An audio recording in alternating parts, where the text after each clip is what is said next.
We have a reality check now on COVID-19 testing, one of the keys to getting life back to normal. Last night, Vice President Pence announced that the FDA may soon approve a new antibody test that he claims could be produced at the rate of 20 million tests a month. But right now, millions of Americans are just trying to get a simple coronavirus test to find out if they have the disease or not. Matt Gutman has the story.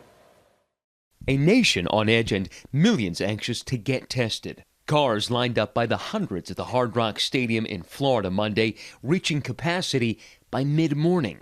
In Paramus, New Jersey, 29-year-old Kayla Codina showing up at her site at 3 a.m. to get a test. She took this photo of herself trying to sleep. They only have 500 tests available at the site, and they make that very well known that they only have that. So if you don't make it within those 500, you don't get tested. She did make the cut, and 3 days later found out she was negative.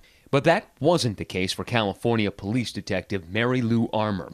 She died from coronavirus complications after being denied a test 3 times. To think that she could have still been here if they just would have tested her. It's painful. And with millions still hoping to get tested, focus now also shifting to what could help get Americans back to work. Antibody tests. Antibodies are proteins in the blood that show whether someone has been exposed to the virus. And we were there as the first antibody tests were being rolled out to firefighters in Manhattan Beach, California. Obviously, what everyone's looking for now with these antibody tests is to see how do we get people back to work. So your golden ticket, as it were, is you're not sick. You've had no symptoms at least for, say, 2 to 3 weeks. You get a serology test and you have positive IgG antibodies, you can go back to work. But overnight, the World Health Organization acknowledging it simply does not know whether antibodies are the golden ticket. It's one of the reasons the city of Los Angeles is reconsidering so-called immunity passports as it works towards reopening the nation's second largest city. We'll never get an economy going with just 5 or 10 or even 15% of the workforce. We have to find a way to get everybody back to work. And so that's what we're focused on right now.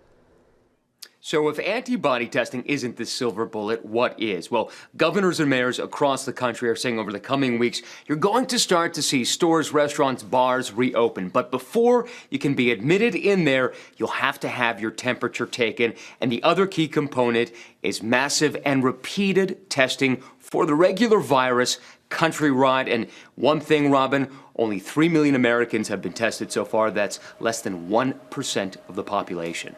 Robin. That's the issue right there. You're right about that, Matt. Thank you. Well, hey there, GMA fans. Robin Roberts here. Thanks for checking out our YouTube channel. Lots of great stuff here. So go on, click the subscribe button right over here to get more of awesome videos and content from GMA every day, anytime. We thank you for watching, and we'll see you in the morning on GMA.